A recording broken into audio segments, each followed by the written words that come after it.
माणूस नावाची एकच जात आहे, माणुसकी नावाची एकच संस्कृती आहे, त्यालाच मानवता म्हणतात। भारतीय संस्कृतीचं अनन्यसाधारण महत्त्व आहे। नवीन पिढी पुंडलिक श्रावणबाळाप्रमाणे तयार व्हावी, यापुढे हेच संस्कार आणि संस्कृती जपणं आपलं सर्वांचं आद्य कर्तव्य आहे। संस्कार आणि संस्कृती टिकली तर धर्म टिकेल, धर्म टिकला तरच देश टिकेल, असा संदेश अखिल भारतीय श्री स्वामी समर्थ गुरुपीठ दिंडोरीचे गुरुमाऊली अण्णासाहेब मोरे यांनी दिला। राहुरी येथे मुळा सूतगिरणीच्या प्रांगणात महासत्संग सोहळ्यात राज्यभरातून आलेल्या सेवेकऱ्यांना प्रवचन प्रसंगी गुरुमाऊली मोरे बोलत होते।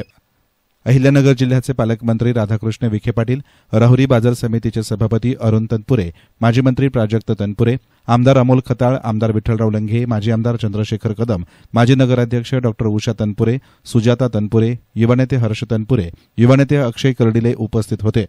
गुरुमाऊली म्हणाले की प्राध्यापक इश्तियाक अहमद मूर्तिजापूर जिल्हा अकोला यांच्यासारखे सेवेकरी विदर्भामध्ये असंख्य मुसलमान बांधवांना एकत्र आणून भारतीय संस्कृतीचं अनन्यसाधारण महत्त्व पटवून देत आहेत। जाती धर्मात ऐक्याची भावना निर्माण करतायत। वृद्धाश्रमांची संख्या वाढत आहे।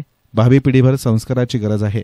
राज्यात हजारो सेवा केंद्रे आहेत, त्यांच्या माध्यमातून विविध समस्या निराकरण, भावी पिढी संस्कारक्षम केली जात आहे। अशी सेवा केंद्र प्रत्येक गावात व्हावेत अशी अपेक्षा गुरुमाऊलींनी व्यक्त केली। कमी अंतरामध्ये ऊस उत्पादनात पहिला नंबर राहुरी तालुक्याचा आहे, राहुरी गावाचा आहे, हे आपल्याला नमूद करावं लागेल। म्हणून सर्वांगीण विकास साधण्यासाठी आदरणीय आमच्या तनपुरे साहेबांच्या गॅरेजमध्ये रिपेअर होतात तशी सेवा केंद्र ही गॅरेज रूपी आहे। तिथे ते आले की त्यांना चिंतामुक्त जीवन जगण्याला एक संधी मिळते असं म्हणायला बिलकुल अतिशयोक्ती नाही। म्हणून प्रश्न उत्तर विभागाला जेवढे आपण धन्यवाद देऊ तेवढे थोडे आहेत। गेल्या 70 ते 80 वर्षात या कार्यातून गावोगावी ही प्रश्न उत्तर व्यवस्था चालू आहे आणि यातून विनामूल्य मार्गदर्शनानं माणसं घडली जातात, हे वास्तव लपवता येत नाही।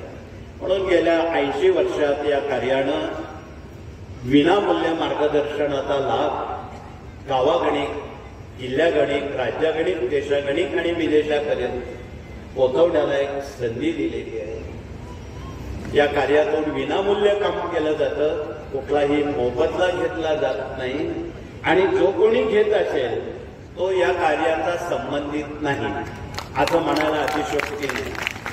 म्हणून त्या दृष्टीनं पुढचा विभाग या ठिकाणी विवाह मंडळ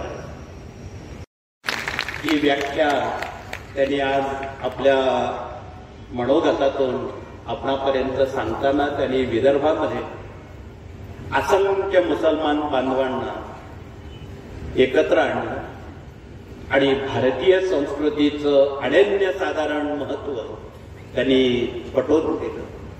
त्यामुळे त्या भागात ऐक्य हे फार जपलं जातं, कधी दंगा धोपा कधी असं ऐकलेलं नाही। म्हणून अशी माणसं ज्यावेळी समाजात काम करतात त्यावेळी खऱ्या अर्थानं ही मानवता आणि हे मानवीपण नव्या पिढ्यांपर्यंत संस्कार म्हणून आपण ते मान्य करत असतो। म्हणून माणूस नावाची एकच जात आहे, माणुसकी नावाची एकच संस्कृती आहे, तिला यापुढे जपणं आपलं सर्वांचं आद्य कर्तव्य। यासाठी या कार्यानं राज्यात, देशात आणि विदेशात असणारे आमचे सर्व गुरुजन प्रतिनिधींना एकत्र केलं आणि आपल्या सर्वांवर उद्या वृद्ध अवस्थेत वाटचाल करताना त्यांना सांभाळणारी नवी पिढी पुंडलिकाप्रमाणे, श्रावणबाळाप्रमाणे तयार व्हावी, म्हणजे या देशात ज्या आज वृद्धाश्रम वाढतायत ते कमी होतील किंवा थांबतील। आपलं वार्धक्य, आपलं म्हातारपण पुढील पिढ्यांवर अवलंबून आहे। म्हणून ही काळाची पावलं ओळखून या कार्यानं मूल्य शिक्षणाला विशेष महत्त्व दिलं। आजही आपल्यात मोठ्या प्रमाणात आमच्या माता भगिनी आणि गुरुजन प्रतिनिधी, पुरुष प्रतिनिधी आलेले आहेत। एसएन मीडियासाठी प्रतिनिधी गोविंद फुनगे, राहुरी।